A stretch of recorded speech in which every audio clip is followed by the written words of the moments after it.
The courtroom was suffocatingly silent. The air, thick with anticipation, seemed to pause along with every breath held inside those wood-paneled walls. At the center of the silence was Alexander Langford, the billionaire, the kingmaker, the man who'd once been described as too rich to fail. And yet here he was, sitting in a courtroom like any other defendant, arms crossed, legs relaxed, a faint smirk dancing on his lips as if the world still bent for his approval. The bailiff's voice echoed, "All rise." Everyone did, except him. Across the room, Judge Diana Weston stepped through the chamber doors. Dressed in a simple black robe, her shoulders squared with quiet dignity. She was the youngest woman ever appointed to the state's highest court, and the first black woman to sit behind that particular bench. But to Alexander, she was just another obstacle, someone to ignore, someone to break. Her gaze swept the room and landed on him, their eyes locked. She saw it immediately, the challenge in his posture, the message in his smirk. "I don't stand for people like you." Diana didn't flinch. She didn't raise her voice. She didn't show the smallest trace of anger. She simply stepped forward, took her seat, and spoke with the calm force of thunder behind her words. "Mr. Langford," she said, "in this courtroom, everyone stands, regardless of how much money they have or what they think of the person wearing this robe." Alexander scoffed under his breath. "Not today," he said. "Not for you." A sharp inhale rippled through the courtroom. Some lawyers shifted uncomfortably. The media, packed in the gallery, leaned forward. The cameras were rolling.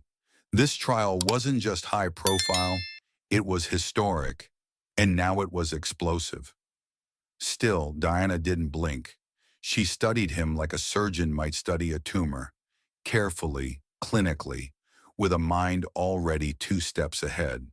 Then, without breaking eye contact, she reached for her gavel. One strike, sharp, loud, final. "Remove Mr. Langford from my courtroom." The silence broke into chaos. Alexander sat up, his smirk twisted. "Excuse me?" "You heard me," Diana replied. "You may return when you're ready to behave like someone who respects the rule of law." His attorneys erupted, shouting over one another. "Your Honor, this is highly irregular." "This is justice," Diana said. 2 security officers moved forward, and Alexander did what bullies always do when their power fails them. He threatened, "You touch me and I will ruin every last one of you. Do you know who I am?" But no one stopped. One officer reached for his wrist. Alexander lunged. His chair scraped violently against the floor. Papers flew. The courtroom gasped.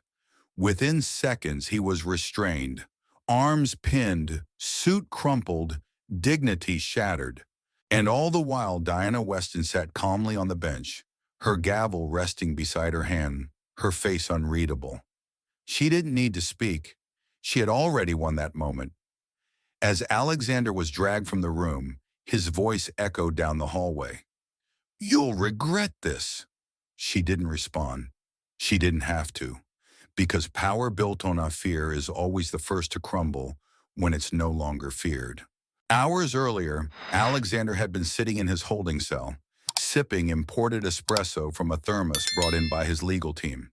He wasn't nervous. He was insulted. To him, this trial was a joke, an annoyance. He wasn't just rich, he was untouchable. Or at least he had been. Until Diana Weston, a woman he had dismissed with a laugh. "They've got a black woman presiding?" He'd scoffed to his lawyer, Marcus. "That's rich." But now, sitting behind cold steel, his $1,000 suit wrinkled from the scuffle, that smirk of his had begun to fade. "Play it smart," Marcus warned. "She's not like the others. You can't buy her, can't intimidate her." Alexander ignored him. "Get me William," he said flatly. Marcus blinked. "You're firing me?" Alexander didn't answer. He just leaned back and stared at the ceiling. He was already scheming. If the courtroom didn't bend to him, he'd break it from the outside. Back in the courtroom, Diana resumed the proceedings. No grand speech, no righteous anger, just quiet resolve. She tapped her gavel once more. "Shall we continue?" she asked. But beneath her composed exterior, her heart was still pounding. She knew men like Alexander, men who used wealth as a weapon, who wore arrogance like armor, who thought respect was something they could demand, but never give. She knew this wasn't just about the trial anymore. It was about what kind of justice would survive when money declared war on truth. That night, Diana returned home late, alone, exhausted. As she stepped onto her front porch, something caught her eye. A single envelope, unmarked, tucked into her door frame. She opened it with cautious fingers. Inside, 4 words scrawled in thick black ink. "Step down or burn." She didn't cry. She didn't call anyone, at least not right away. She stood in the doorway, holding that thread in her hand, breathing in the weight of it. Not fear, resolve, because now it was clear. Alexander Langford wasn't just fighting for freedom. He was fighting to remind the world that people like him were still in charge. But Diana Weston, she was fighting for something bigger, something older, something he had never truly understood. Justice. And justice never kneels. Not to money, not to threats, not to men like Alexander. The walls of the holding cell were thicker than they appeared. They didn't echo like courtrooms did. They absorbed rage, swallowed arrogance, and left behind silence unforgiving, unbending. Alexander Langford paced slowly, his polished shoes dulled by concrete dust, his designer suit now more wrinkle than wealth. His mind raced faster than his footsteps. He had been humiliated twice, once by being removed, again by the silence that followed. But the sting wasn't just public. It was personal. A black woman in robes had made a mockery of him in front of cameras, lawyers, the nation. She had told the world, "You don't own this," and the world had listened. Still, Alexander wasn't a man who lost. Not permanently. He had too many connections, too many secrets buried in too many places. One courtroom loss didn't matter, unless it became permanent. That's what haunted him. Not the holding cell, not the gavel's echo, but the possibility that this woman judge Diana Weston might actually win. He leaned against the wall, crossed his arms, and gave a crooked smile to no one in particular. He needed a new strategy. The legal arena wouldn't be enough. Not with someone like Diana. She played by the rules, so he'd have to change the game. At that same hour in her dimly lit office, Diana Weston sat reviewing files. Her clerk, David, stood nearby, nervous energy in his voice. "Judge Weston, there's something you should see," he said, holding out a tablet. She took it, already sensing the shift in tone. David rarely interrupted her when she was in work mode. On screen were headlines, dozens of them. "Activist judge overreaches, targeting billionaire for political gain." Is Diana Weston weaponizing the courtroom? Langford's legal team accuses judge of bias. Her jaw didn't clench. Her heart did. "They're already spinning the narrative," David said quietly. "Hard." It wasn't a surprise, but the speed of it was faster than she had expected. She put the tablet down gently and leaned back in her chair. "Get me everything," she said.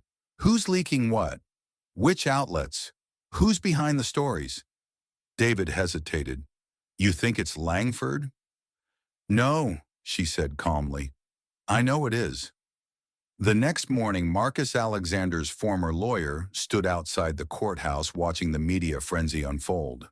He hadn't spoken to Alexander since the day he'd been fired, But he knew the playbook. Deflect, destroy, distract. And now Diana was the new target. Reporters weren't just questioning her rulings.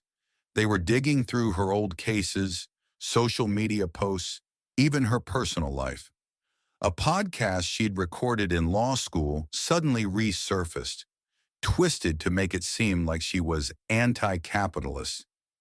It was the beginning of a slow character assassination, and it was working. Inside, Diana felt the shift. Courtroom whispers grew louder. Colleagues avoided eye contact. Reporters camped outside her house. And worst of all, her own staff began to doubt. Allen, the lead prosecutor, voiced what no one dared to say out loud.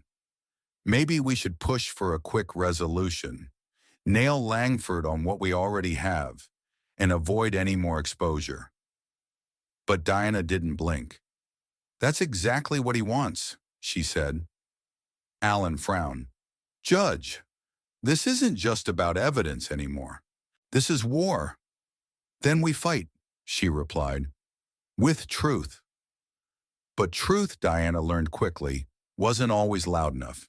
3 days after Alexander's removal, a new motion was filed, delivered by a man in a tailored gray suit and a cold smile. William Beckett, Langford's new attorney. The courtroom stilled as he strode in like he owned the place. Your Honor, he said, his voice calm, rehearsed, theatrical. We're filing a motion to recuse you from this case on the basis of demonstrated bias, personal conflict of interest, and prior statements indicating hostility toward wealthy defendants. Diana remained expressionless. This isn't about the law, she said. It's about control. Control, William replied, is precisely the concern. He submitted the documents. They were thick, well-constructed, slick. Some of the accusations bordered on absurd. Anonymous claims of past political donations, edited footage of Diana speaking at reform panels, a doctored email chain from a supposed nonprofit link to a competitor of Langford's. It wasn't real, but it looked real, and that's all it took to start a storm. Back in the holding cell, Alexander watched the headlines scroll across the tiny TV in the corner. Weston accused of conflict of interest. New evidence surfaces in Billionaire trial. He smiled. It was working. He had taken the spotlight off himself and placed it directly on her. Now the court wasn't just questioning his guilt. It was questioning her authority to judge him at all. He leaned back, hands behind his head, and whispered, "Check." That evening, Diana sat alone in her chambers, the silence pressing like a weight on her chest. The door creaked open. David entered, his face pale. They filed another motion, and they're pushing for a judicial review.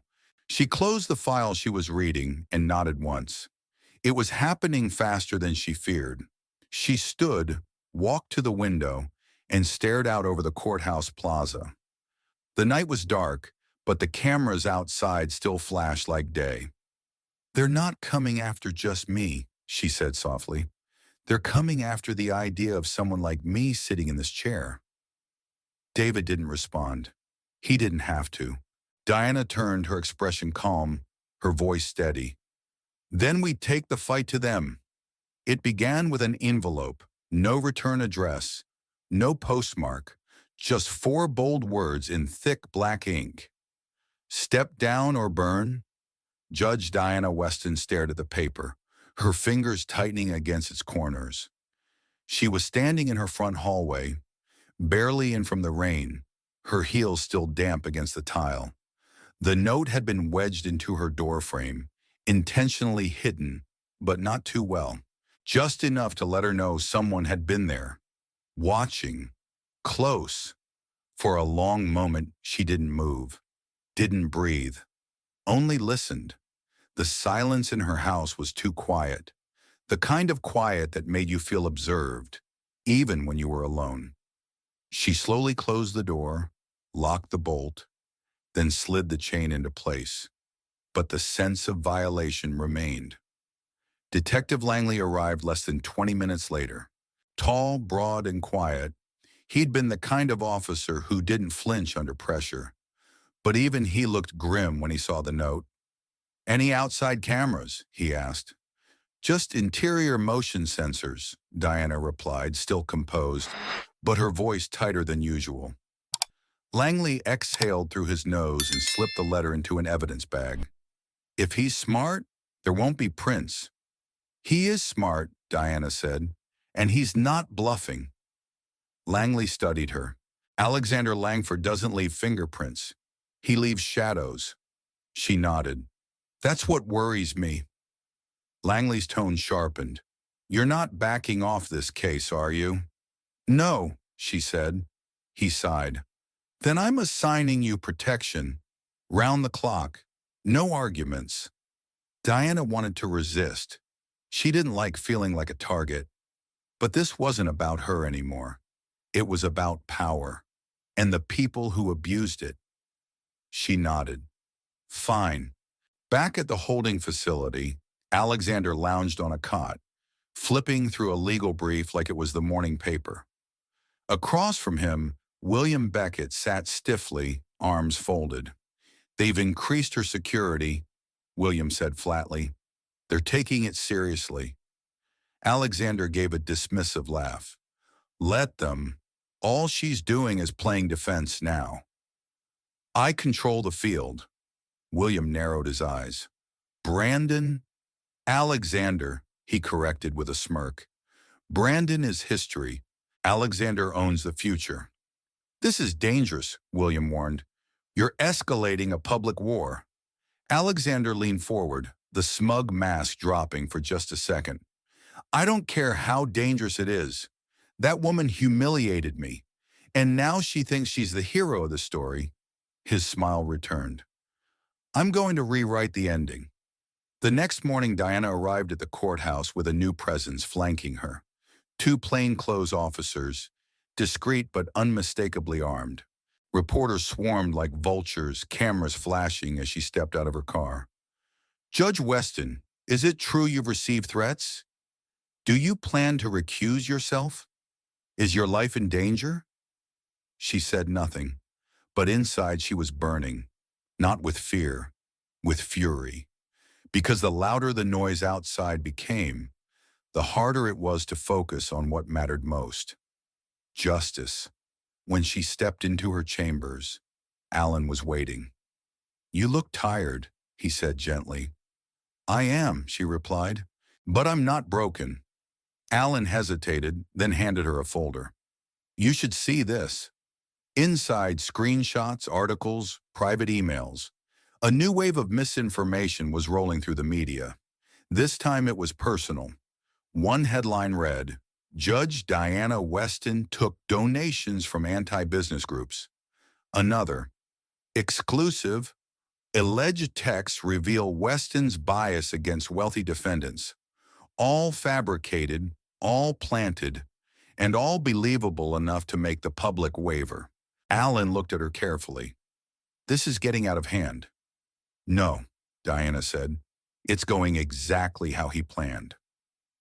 That night, as the city quieted under dim street lamps, Alexander's plan reached its next phase. The new headlines weren't just targeting Diana, they were weaponizing perception. One news outlet claimed a source close to the courthouse had overheard Diana call Alexander a monster in a suit. Another ran a special segment questioning whether diversity hires in the judiciary were hurting the impartiality of justice. The implication was as racist as it was deliberate. Diana wasn't just being targeted as a judge. She was being targeted as a black woman in power. In her kitchen, Diana sat at her table staring at her phone. Not the news, not the threats, but a photo of her father framed on the wall above the sink. He'd been a civil rights attorney, a quiet man, full of grace and iron will. He'd once told her, "The robe doesn't protect you, your convictions do." She whispered now, barely audible, "I understand you better every day." Then with a steady breath, she picked up her phone and made a call. "David," she said when her clerk answered, "we're going on the offensive." The next morning, news broke on a different channel. Not an attack, but a leak. Documents tied to Alexander Langford's shell companies surfaced, connected to international money laundering operations, hidden assets in offshore accounts, and payments to political lobbyists. The source was anonymous, but the timing was intentional. It didn't take long before reporters stopped questioning Diana's motives and started questioning his. In the courtroom, Alexander sat with his hands folded neatly, his expression unreadable. But his eyes, they burned. Diana entered with the same calm presence as always. But this time, her gaze didn't just meet his. It pierced him. She took her seat, nodded once, and tapped the gavel. "Court is in session." Alexander leaned toward William and whispered, "She's trying to win the media back." William didn't reply, because deep down, he knew. This wasn't just a fight in the courtroom anymore.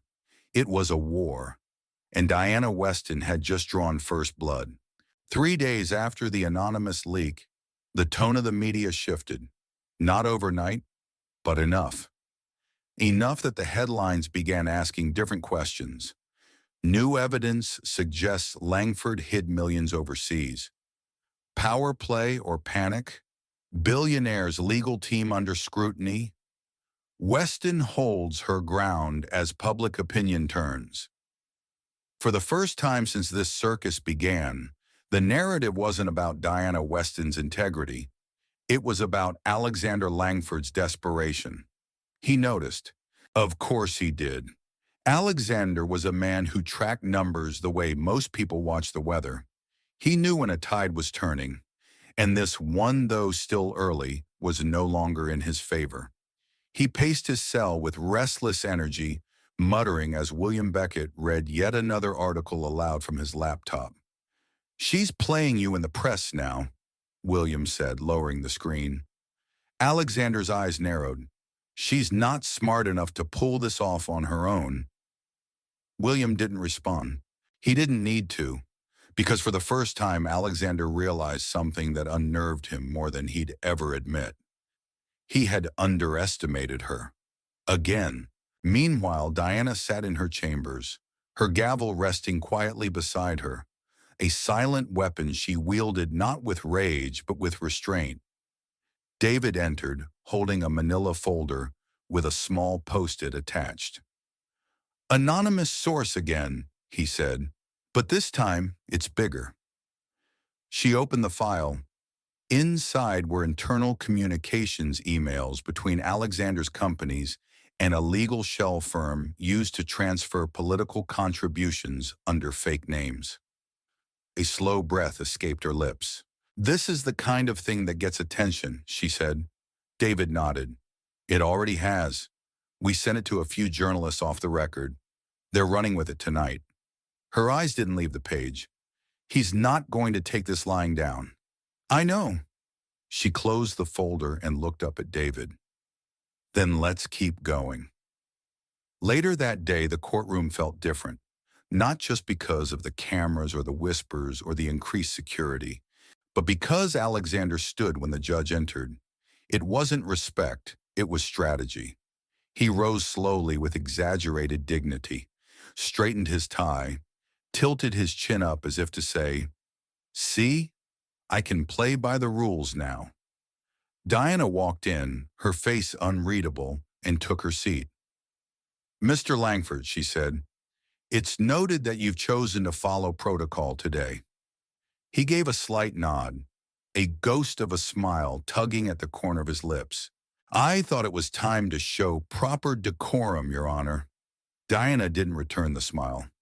"Let's hope it lasts longer than your last attempt." A few stifled chuckles from the gallery. The cameras caught it all. Alexander's smile flickered, then vanished. Allen, the lead prosecutor, approached the bench with a new motion. "Your Honor, in light of newly uncovered financial documents, we are requesting an expansion of the investigation into Mr. Langford's international dealings, as they may reveal further fraudulent activity tied to campaign finance violations." William objected immediately. This is a distraction, an attempt to bias the court further. Diana glanced at him coolly. Mr. Beckett, the evidence will speak for itself. The court will allow the motion. Alexander shifted in his seat, lips tight. The walls were beginning to close in. That night, in the safety of her home, but not the peace of it, Diana reviewed footage from the day's trial. Every word, every glance, every micro-expression mattered now. She watched Alexander's face as the new evidence was read aloud. He wasn't scared, not yet, but he was calculating. The kind of calculating that only comes from someone who thinks they still hold cards you haven't seen yet. And she knew he did. He wasn't finished. The following morning, it came. A new leak. A heavily edited voicemail from Diana one she had left 2 years ago to a friend during a stressful trial. The context was gone. All that remained was a quote. "Sometimes I think we let rich men walk too easily." It was splashed across headlines within hours. Weston's hidden bias? Does the judge hate the wealthy?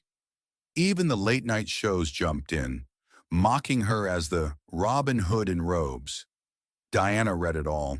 She let it sit. Then quietly, she picked up her phone and called Alan. "Release the full message," she said. "You're sure?" "Do it." Within hours, the full voicemail was online. The public could now hear the tone in her voice, tired, frustrated, vulnerable, and most importantly, human. The backlash against the leak was swift. Commentators who had once doubted her now defended her. "She's exactly what we need more of in the judiciary," one pundit said. "She didn't say anything wrong," another chimed in. "She said what we all think." In court the next morning, Diana entered to a silence that felt heavier, not hostile, not fearful, but reverent. She took her seat. Alexander was already standing, arms crossed. "I see the media spin is treating you well," he muttered. Diana didn't flinch. "Mr. Langford," she said calmly, "if you are unable to separate this courtroom from your PR campaign, I'm happy to give you more time in a holding cell to reflect on that distinction." His jaw tightened. For once, he said nothing. Behind the bench, Diana sat taller than she had all week, because for the first time since this trial began, the gavel didn't just represent her authority, it represented her voice, unshaken, clear, and now finally being heard.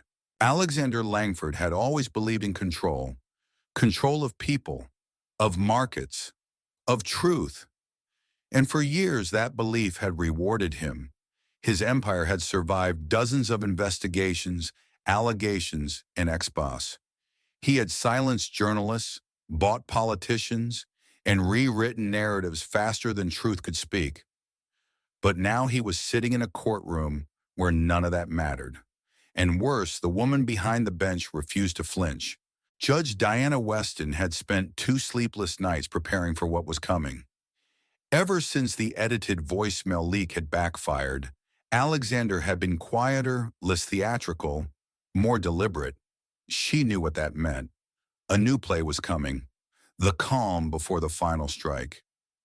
David entered her chambers that morning with a look she didn't like. "There's a new motion from Langford's team," he said, setting a folder on her desk. "It's bold." Diana opened it. Her eyes scanned the first page, then narrowed. The motion accused her of collusion, suggesting that her office had intentionally leaked evidence to the media in order to manipulate public opinion and violate Alexander's right to a fair trial. It was a direct hit, not on her rulings, but on her ethics.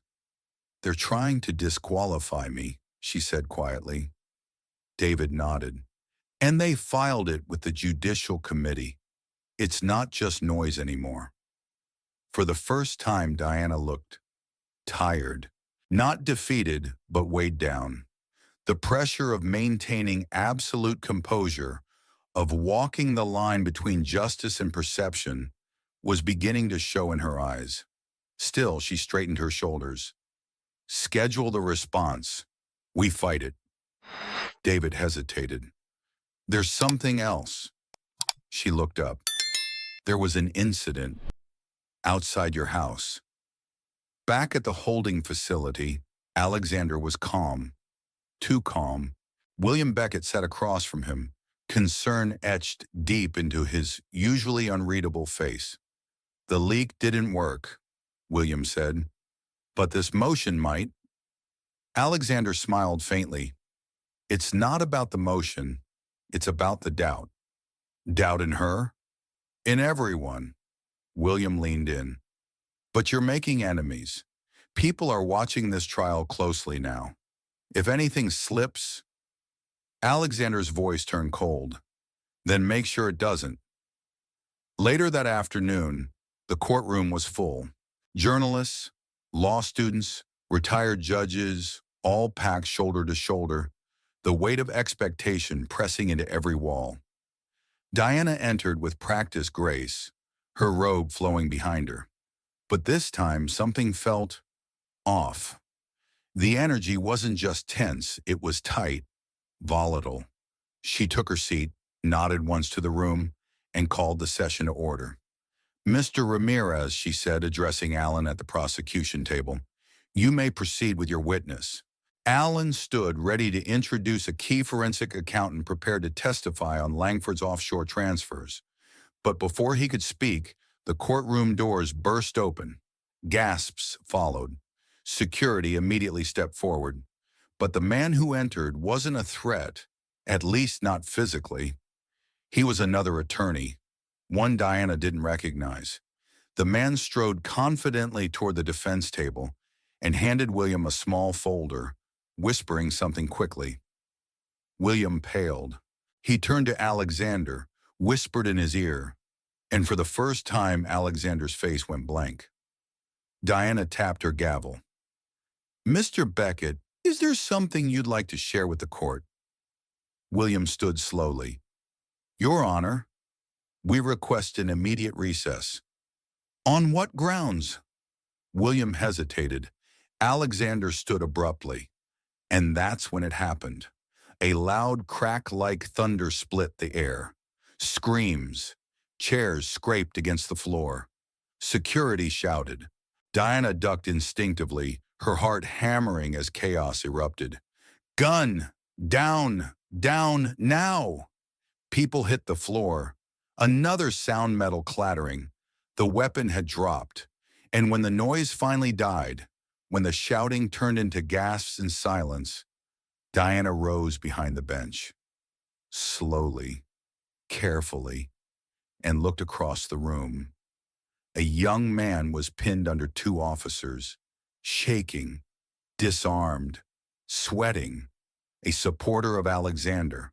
Someone who had shown up outside the courthouse in recent weeks, holding signs about corrupt judges and fake justice. Not a professional hitman, but dangerous all the same.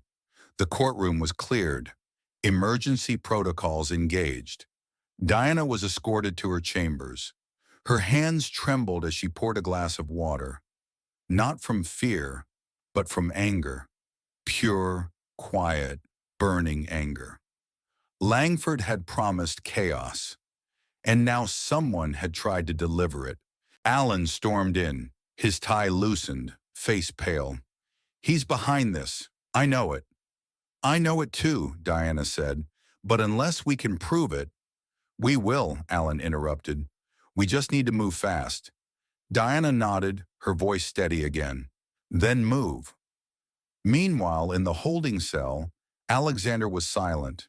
He didn't ask questions, didn't smile, didn't gloat. He simply sat and listened. William approached with hesitation. That wasn't part of the plan, he said. Alexander looked at him and said nothing. The following day, Diana returned to the courthouse. Her security was doubled, but her resolve had tripled. She entered the courtroom to a standing ovation, not just from her staff, but from half the public gallery. Not because she'd survived a shooting, but because she hadn't backed down. She took her seat behind the bench, eyes forward, voice strong. "We will resume the trial where we left off," she announced. "And for the record, this court will not be intimidated." The morning after the gunshot, the city woke to a different rhythm. News anchors spoke more softly. Cameras panned slower. Even the traffic outside the courthouse moved with a strange reverence, as if the building now carried more than just law. It carried resilience. Judge Diana Weston sat quietly at her kitchen table, cradling a cup of black coffee. Her hands were steady. For the first time in weeks, she wasn't reading headlines. She didn't need to. The message had been delivered, and not by her, but by the way she showed up. By walking back into that courtroom the day before, after nearly being shot, Diana had done something no press release or legal argument could accomplish. She reminded everyone that this fight wasn't just about justice, it was about dignity. David entered her office just after 8 a.m., carrying a thick folder and a face full of tension. "Detective Langley called," he said. "They traced the shooter. He's connected." Diana raised an eyebrow. "To Langford?" David nodded. "Not directly, but through shell companies tied to his PACs. Financials show repeated deposits into the shooter's brother's account. It's layered, but it's there." She didn't react, not outwardly, but inside something shifted. Proof. At last, proof. "How long until it's admissible?" she asked. "Langley's working on it. It could be days." Diana tapped the edge of her desk. "We don't have days." Meanwhile, across the city, Alexander Langford sat behind bulletproof glass, watching a screen mounted in the corner of his holding suite. The headlines weren't kind anymore. Not neutral. "Langford Empire crumbling after violence in courtroom. Weston unshaken, a symbol of justice. DA pushes deeper investigation into Langford's financial web." He muted the sound. His reflection stared back at him through the screen, faded, unshaven, tired. William Beckett stood nearby, arms crossed, clearly uncomfortable. "They're preparing to reopen some of your old cases," he said flatly, "including the class action from 2017, the ones you had sealed." Alexander didn't blink. "And Weston? She's gaining public support, quietly, but definitively." Alexander laughed, a dry, bitter thing. "She doesn't win because she's right. She wins because she plays victim better than anyone I've ever seen." "She wins," William said carefully, "because you gave her every reason to." Back in court, the momentum had shifted. Alan Ramirez, the lead prosecutor, wasn't just confident now. He was energized. "The people are beginning to see the truth," he told Diana during a break. "You took every punch they threw, and you never dropped the gavel." Diana gave a half smile. "Yet," Alan leaned in, "we're prepping the new motion. Once Langley clears the financial link between Langford's past and the shooter, we move for revocation of all pending bail rights forever. He'll face trial from a cell." Diana nodded. "Do it." But her thoughts were elsewhere, because she knew Alexander wasn't done. A man like him didn't go down with silence. That night another letter arrived. No envelope this time, just a folded sheet of paper, tucked under her windshield wiper. Written in red ink. "The courtroom isn't the only place you bleed." Langley and his team responded within minutes, but Diana already knew the truth. This wasn't about violence anymore. This was about fear. And if she let it settle into her bones, into her decision-making, then Alexander had already won. So she stood outside her car, beneath the glow of streetlights, and said aloud, quiet but clear, "Not today." The next morning's courtroom was different, not just because of the added security, but because of the silence. Everyone was watching, everyone was waiting. Diana entered the room head high, spine straight. As she reached the bench, Alexander was already seated, arms crossed, his face unreadable. But something had shifted in his eyes. Not power, not strategy, just fatigue. Diana tapped her gavel once. "Before we proceed," she said, "the court will address recent concerns regarding safety and interference in this trial." She paused, then looked directly at Alexander. "There will be no intimidation in this courtroom, not with weapons, not with headlines, and not with whispers." She leaned forward. "And any further attempt to derail these proceedings will result in permanent removal of the defendant from the courtroom for the duration of the trial." Alexander didn't move, but the twitch at his temple betrayed him. After court adjourned for the day, Diana sat in her chambers with Langley and Allen. The evidence was ready. The shooter's family had flipped, admitting the money came from a friend of Mr. Langford's campaign. It was enough. Langley slid the file across the table. "This is what you've been waiting for," he said. "It's time." Diana didn't touch the folder. Instead, she looked out the window, watching the sun fall behind the city skyline. "There's one more thing I want before we drop this," she said. Allen and Langley waited. "I want the world to hear it from him." Langley frowned. "A confession?" "No," she said, turning back toward them. "I want him on the stand." Allen blinked. "That's risky." "I know." She finally reached for the folder. "But that's the difference between survival and justice." Alexander Langford had built his life around secrets, the kind kept in vaults, the kind whispered in back rooms, the kind signed away with non-disclosures and buried in shell companies. But today, none of that mattered, because he was about to be asked the one thing he could never truly answer, a question with no lawyer-approved script, no hedge, no way out, and it would come from the one woman he'd tried to humiliate, silence, and destroy. Judge Diana Weston. The courtroom was more than full. It was electric. Reporters lined the walls. Law students clung to every glance, every movement. Armed security stood shoulder to shoulder near each exit, their expressions unreadable. But the loudest presence in the room wasn't any of them. It was the weight of anticipation. Diana entered with her usual calm, but her robe carried more than the badge of justice today. It carried history and intention. She took her seat, met the eyes of every juror, and finally turned to the defense.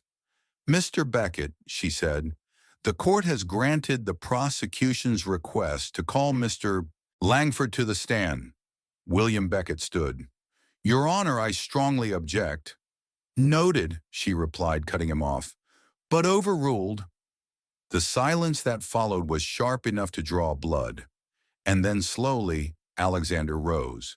No smug smile, no swagger, just a long, slow walk to the witness box, as if the ground beneath him had grown heavier with every step. Alan Ramirez began the questioning simply. Name, position, business history. But then came the shift. "Mr. Langford," Alan said, voice even, "do you deny that your organization transferred $150,000 into an account tied to the family member of the man who opened fire in this courtroom?" "I don't manage all accounts personally," Alexander replied. A deflection. Expected. Alan nodded. "But you do approve campaign expenditures over $10,000. "I delegate." "And is it your signature on this transfer order?" Alan raised a document.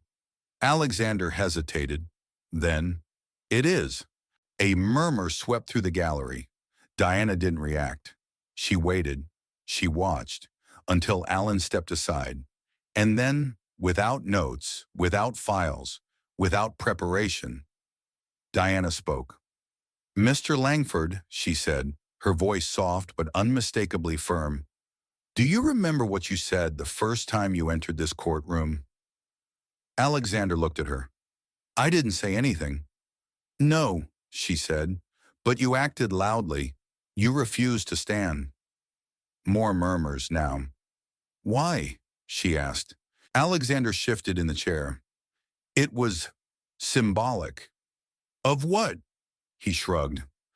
Of the fact that I didn't respect the process. Diana leaned forward slightly. Or was it the person? He blinked. For a second, his mask faltered. You don't have to answer that, William interjected. Alexander ignored him. I didn't stand because I thought this whole thing was beneath me. Diana nodded slowly. And do you still think that? He hesitated. Then, I think it got personal. It did, she said, because you made it personal. She stood, walked down from the bench. Every eye followed. Now they were face to face. The billionaire and the black woman he once refused to acknowledge. You used everything in your arsenal, she said. Media, money, manipulation. And when none of it worked, you tried fear. Alexander's throat tightened. But I want to ask you something, Diana continued. Not as a judge, as a human being. A beat of silence. Then she asked, was it worth it? Alexander opened his mouth, closed it, looked away. I thought I could win, he muttered. Diana nodded. And what does winning mean to you, Mr. Langford? He looked up, and for the first time since this trial began, he looked lost. Control, he whispered. Over what? Over everything. The room was dead quiet now. Diana stepped closer. And what did you gain from all that control? He didn't answer, because the answer was obvious. Nothing. Not loyalty, not peace, not dignity. Only noise, lawsuits, and now a legacy poisoned by his own hand. You know, Diana said softly, power isn't measured by how many people fear you. It's measured, she paused, by what you do when they don't. She turned away, walked back toward the bench and sat. Mr. Langford, this court will recess until tomorrow. The jury will return with their verdict after final statements. She tapped her gavel. One last thing, she added, eyes fixed on Alexander.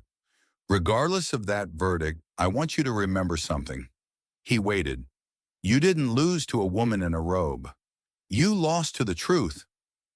The next morning, the jury found Alexander Langford guilty on all counts: fraud, obstruction, conspiracy, and attempted interference with judicial proceedings. The courtroom didn't erupt. It breathed. For the first time in months, it exhaled. Outside, Diana stood beneath the courthouse steps. Cameras swarmed, questions flying in all directions. She raised a hand. I have no comment, she said, but I do have a message. The reporters leaned in.